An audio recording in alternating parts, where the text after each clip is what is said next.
He didn't call me ugly. He didn't say he didn't love me. He called me ordinary, and somehow that hurt more than anything else. I was standing barefoot in the kitchen at 4 a.m. when he said it. The baby monitor hissing softly between us, the smell of cold coffee in the air, and I remember thinking that I hadn't slept more than 2 hours in days, that my body still didn't feel like it belonged to me, and that whatever he was about to say would change something I could never put back. "You've become very ordinary," Mark said, not looking at me, his voice calm, almost bored, as if he were commenting on the weather or the taste of the coffee. For a second I thought I'd misheard him, that exhaustion had finally started playing tricks on me, because ordinary felt like such a strange word to use on a woman who had pushed a child out of her body 8 weeks earlier, who still woke up every night soaked in milk and sweat, who hadn't looked in the mirror without flinching since the hospital. I asked him what he meant quietly, because our daughter had finally fallen asleep, and I didn't want to wake her, and also because something in his tone warned me that raising my voice would only make me look ridiculous. He shrugged and leaned against the counter, scrolling through his phone, and said that I just wasn't the same anymore, that I used to have fire, that spark that made men look twice, and now I looked like every other tired woman pushing a stroller, hair tied up, eyes dull, living in leggings and oversized shirts. He said it without cruelty, which somehow made it worse. We lived in a small apartment near the river, the kind of place with thin walls and old floors that creaked no matter how carefully you walked. And that night the city outside was unusually quiet, like it was holding its breath with me, waiting to see how I would respond. I laughed, a short nervous sound, and said that I had just had a baby, that my body was healing, that everything would settle. And he nodded as if I had confirmed something he already knew. "I know," he said. "I'm not blaming you. It's just how it is. Women change. It's normal." Normal was another word he loved that night. In the weeks that followed, I carried his words around like a bruise no one else could see. Every time I caught my reflection in a dark window or the bathroom mirror, I heard his voice labeling me ordinary, and I started to believe that it was a failure, something I had done wrong by letting motherhood swallow me whole. I stopped eating properly, then started obsessing over food, over calories, over the softness of my stomach that refused to disappear no matter how many crunches I forced myself to do, on the living room floor, while the baby slept nearby. I bought expensive creams, new clothes that pinched and reminded me of everything that had changed, makeup I barely knew how to use anymore. Mark noticed the changes, of course, but not in the way I hoped.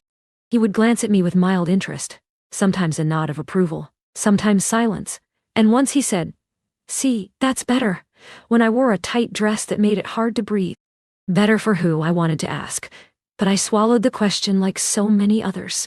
He started staying out later, saying work was stressful, that he needed drinks with colleagues to unwind, and I told myself that I had no right to complain, because if I were more exciting, more like the woman I used to be, maybe he wouldn't need to escape.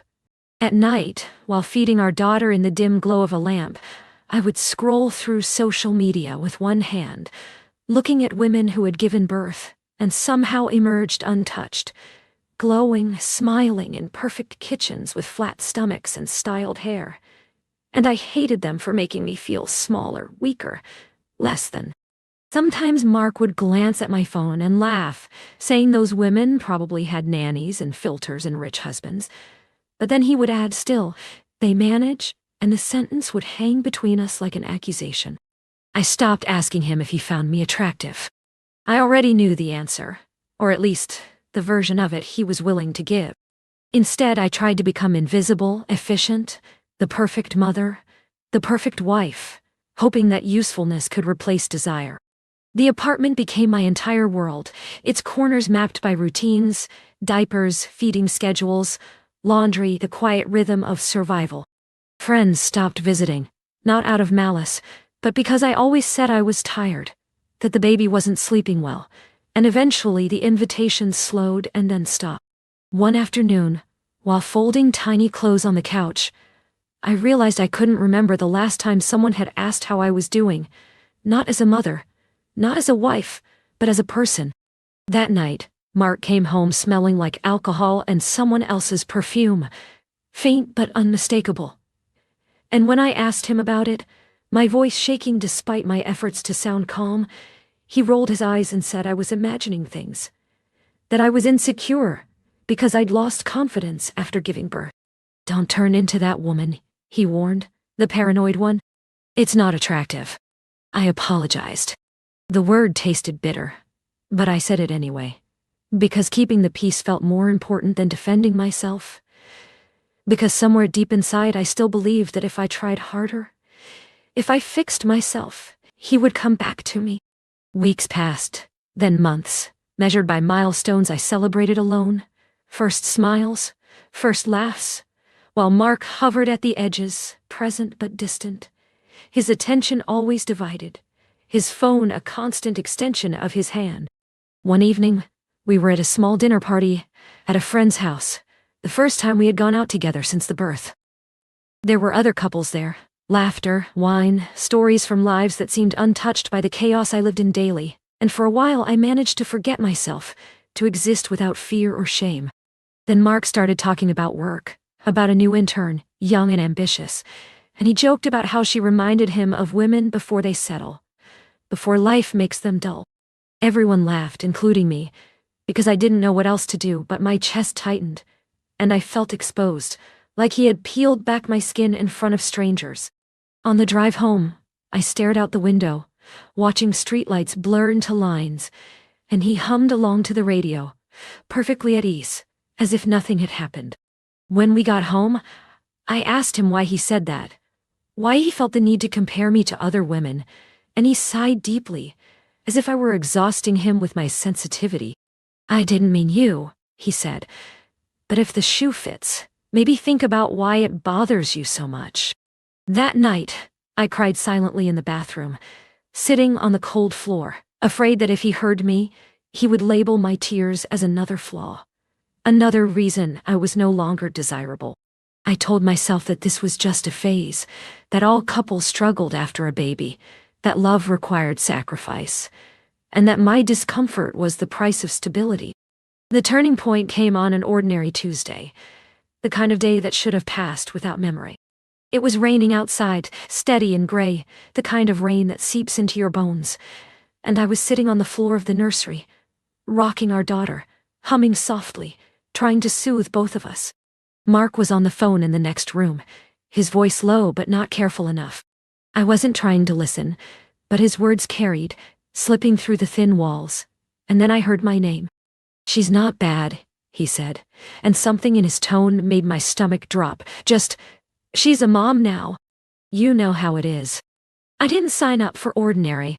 I froze, my arms tightening around the baby, my heart pounding so loudly I was sure he could hear it. There was a pause, then a laugh on the other end of the line, and Mark chuckled in response, relaxed, unguarded, and added the sentence that would stay with me forever. If I'd known this is what it would be like, I might have thought twice.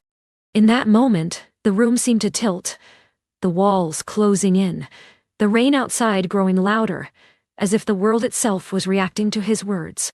He wasn't talking about a rough patch or temporary exhaustion. He was talking about regret, about a life he felt trapped in. And I realized with a clarity that hurt almost physically that he didn't miss me. He missed a version of me that no longer existed, and he resented me for it. I sat there long after the call ended, my daughter asleep against my chest, feeling something shift inside me, something quiet but irreversible. For the first time since giving birth, my thoughts weren't about how to fix myself, how to become less ordinary, how to earn his desire back. Instead, I wondered why I was trying so hard to meet the expectations of a man who saw my transformation as a loss, rather than a miracle. That night when he came into the bedroom acting normal, asking what was for dinner, I looked at him and saw not my husband, not my partner, but a stranger who had measured my worth against his comfort and found me lacking. I didn't say anything then. I smiled. I nodded. I played my role because I needed time, space, a plan, and most of all, I needed to understand what I was about to do. But as I lay awake in the dark, listening to his breathing, I knew one thing with absolute certainty.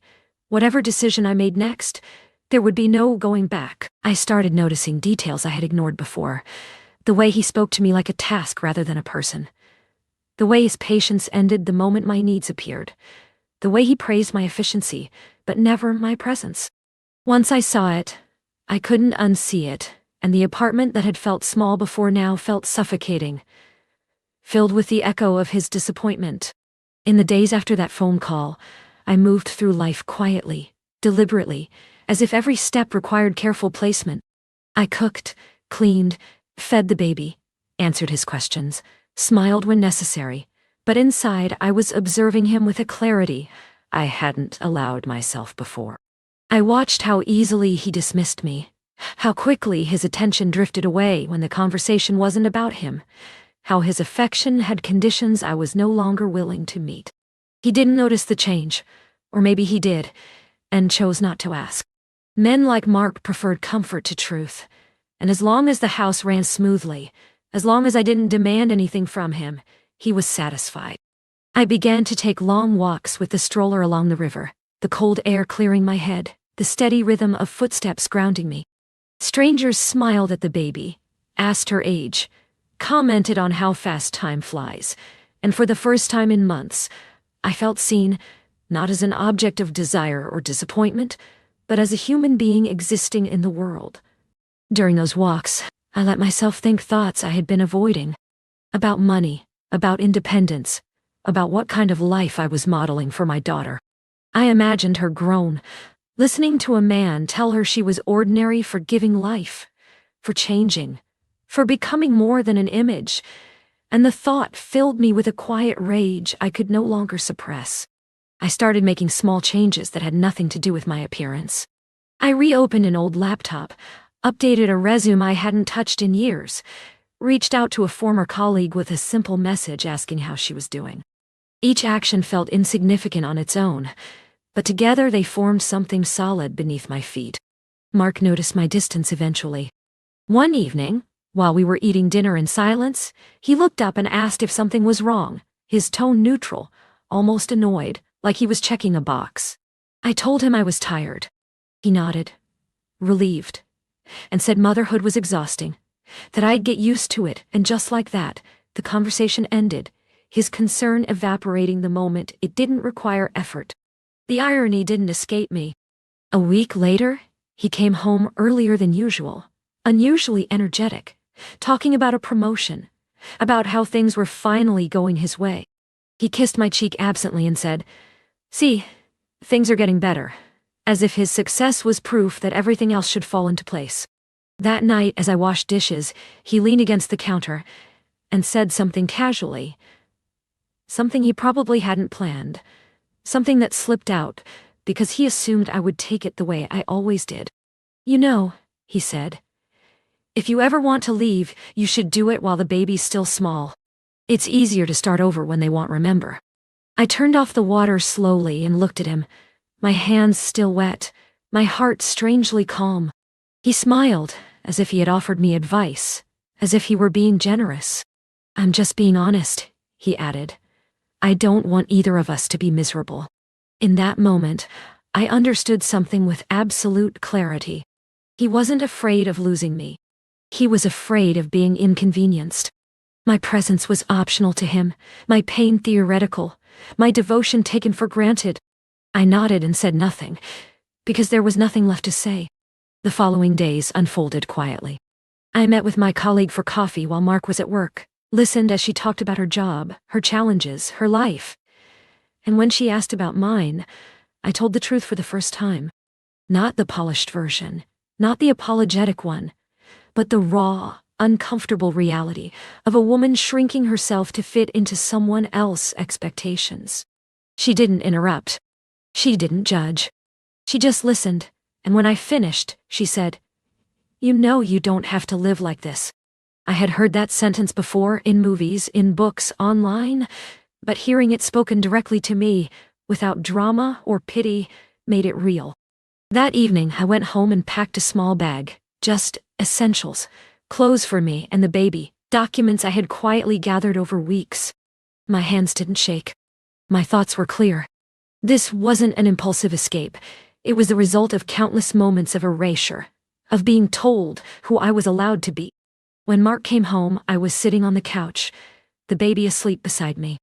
He asked what was going on, confusion flickering across his face as he noticed the bag by the door. "I'm leaving," I said, my voice steady, surprising even myself. He laughed at first, then frowned, then asked if this was some kind of threat, some attempt to get attention. I told him it wasn't.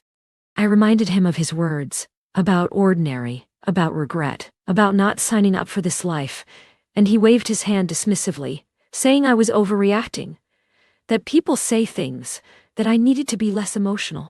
"You'll calm down," he said, "and you'll come back." That was the moment I knew I had made the right decision. I didn't argue. I didn't list his faults or defend my choice. I picked up the baby, took the bag, and walked out of the apartment, the door closing behind me with a quiet finality that echoed through my body. The night air was cold and sharp, the streetlights casting long shadows, and as I strapped my daughter into the car, I felt something I hadn't felt in a long time. Relief. The months that followed weren't easy. There were nights filled with doubt, mornings heavy with responsibility, moments when loneliness crept in and whispered that I had destroyed my family. But there were also moments of unexpected peace, of laughter that came without fear, of rediscovering parts of myself I thought were gone forever. Mark called occasionally, texted more often, oscillating between anger and indifference, insisting we could fix things, then accusing me of giving up too easily. I listened politely, responded minimally, and protected the quiet life I was building. One afternoon, as I watched my daughter crawl across the floor of our small new apartment, sunlight spilling through the window, I realized that I didn't feel ordinary anymore. Not because I had changed back, but because I had stopped measuring myself through someone else's disappointment. I didn't leave because he called me ordinary. I left because he made me believe that being human, being changed, being a mother, was something to apologize for. And once I saw that clearly, there was never really a choice.